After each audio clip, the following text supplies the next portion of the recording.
ನೋಡಿ ಸರ್ ಇದನ್ನ ಕಾಫಿನೂ ಕೂಡ ನಾವು ಅಳವಡಿಸ್ಕೊಂಡಿದೀವಿ. ಈ ತರ 400 ಗಿಡ ಹಾಕಿದೀವಿ. ಜೊತೆಗೆ ನಮ್ಗೆ ಇದೆಲ್ಲಾನು ಎಲ್ಲಾ ಬೆಳಿಬೇಕು ಪೂರಕವಾಗಿ ಅಂದ್ರೆ ಸೊ ನಮ್ಗಲ್ಲಿ ನೇಚರ್ ಕೂಡ ಸಪೋರ್ಟ್ ಮಾಡ್ಬೇಕು, ನೇಚರ್ ನಾವು ಸಪೋರ್ಟ್ ಆಗಿರ್ಬೇಕು. ಸೊ ಹೀಗಾಗಿ ನೋಡಿ ಅಕ್ಕಿ ಪಕ್ಷಿಗಳು ನಾವು ಫುಡ್ ನವಿಲು ಗಿಳಿ ಎಲ್ಲ ಬರುತ್ತೆ, ಅದಕ್ಕೆ ನಾವು ಮಣ್ಣು ಬೋಲ್ ಇಟ್ಟಿದೀವಿ. ಇದೇನ್ ಮಾಡಿದ್ರೆ ಆಟೋ ಡ್ರಿಪ್ ಇಟ್ಟಿದೀವಿ, ಆಟೋಮೆಟಿಕ್ ನೀರು ತುಂಬುತ್ತೆ, ಖಾಲಿ ಆಗುತ್ತೆ. ಸೊ ಅಕ್ಕಿ ಹಾಕ್ತಿವಿ, ನಮಗೆ ಸಿಗುವಂತ ವೇಸ್ಟ್ ಆಗಿರುತ್ತೆ ಅಟ್ಲೀಸ್ಟ್ ವೇಸ್ಟ್ ನಾರು ಹಾಕಿ, ನಾವು ಒಳ್ಳೇದ್ ಹಾಕಿದೀವಿ. ಸೊ ನೀವು ವೇಸ್ಟ್ ನಾರು ಹಾಕಿ. ಸೊ ಪರಾಗಣ ಇದೆ, ಪರಾಗಣ ಕಾರ್ಯ ಅದು ಅದ್ರ ಜೊತೆ ಮ್ಯಾನೇಜ್ ಆಯ್ತಾ ಇರ್ತದೆ. ಕೃಷಿ ಪರಿಕಲ್ಪನೆಯನ್ನ ಮಾಡ್ಬೇಕು ಅಂತ ಹೋಗ್ತಾರ.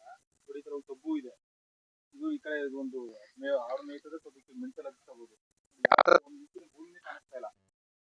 ಸೊ ಈ ತರ ನೇಚರ್ ನ ಮಾಡ್ಬೇಕು. ನೋಡಿ ಪಪ್ಪಾಯಿ ಇದೆ, ಆ ಕಡೆ ಅಡಿಕೆ ಇದೆ. ನೋಡಿ ಒಂದಕ್ಕೊಂದು ಬೆಳೆಗೂ ನಾವು ಕಾಂಪಿಟೇಷನ್ ಇರಬಾರ್ದು, ಅದಕ್ಕೆ ಪೂರಕವಾಗಿ ಗಿಡ ಹಾಕ್ಬೇಕು. ನೋಡಿ ಕಾಫಿನ ಪ್ರೂನಿಂಗ್ ಮಾಡ್ಬೋದು, ಅಡಿಕೆ ಪ್ರೂನಿಂಗ್ ಮಾಡಕ್ಕಾಗಲ್ಲ. ಸೊ ಆತರ ಬೆಲೆ ಇದನ್ನ ಅಕ್ಕಪಕ್ಕ ಅಡಿಕೆ ಹಾಕಿದಾಗ ಸಮಸ್ಯೆ ತುಂಬಾ ಹತ್ರ ಆಗ್ತದೆ. ನೋಡಿ ನಾವು 9 ಅಡಿ 10 ಅಡಿ ಡಿಫ್ರೆನ್ಸ್ ಹಾಕಿದೀವಿ.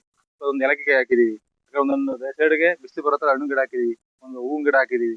ನೋಡಿ ಇದೆಲ್ಲ ನಮ್ಗೆ ಕಳೆ ಎಲ್ಲ ಆಕ್ಚುಲಿ ಬೆಳೆ ಇದನ್ನ ಕಿತ್ತಿನ ಮಲ್ಚಿಂಗ್ ಮಾಡಿದಾಗ ತುಂಬಾ ಪೂರಕವಾಗಿರ್ತದೆ. ಒಂದಕ್ಕೊಂದು ಅವೇ ಅಡ್ಜಸ್ಟ್ಮೆಂಟ್ ಆಗಿರುತ್ತೆ, ನಾವು ಗೊಬ್ಬರ ಹಾಕೋ ಅವಶ್ಯಕತೆನೇ ಇಲ್ಲ. ಸೊ ನೇಚರ್ ನ ಕ್ರಿಯೇಟ್ ಮಾಡಿದಾಗ ಅದೇ ನಾವು ಕಾಡು ಕೃಷಿ ಇದನ್ನೇ ಕಾಡು ಕೃಷಿ.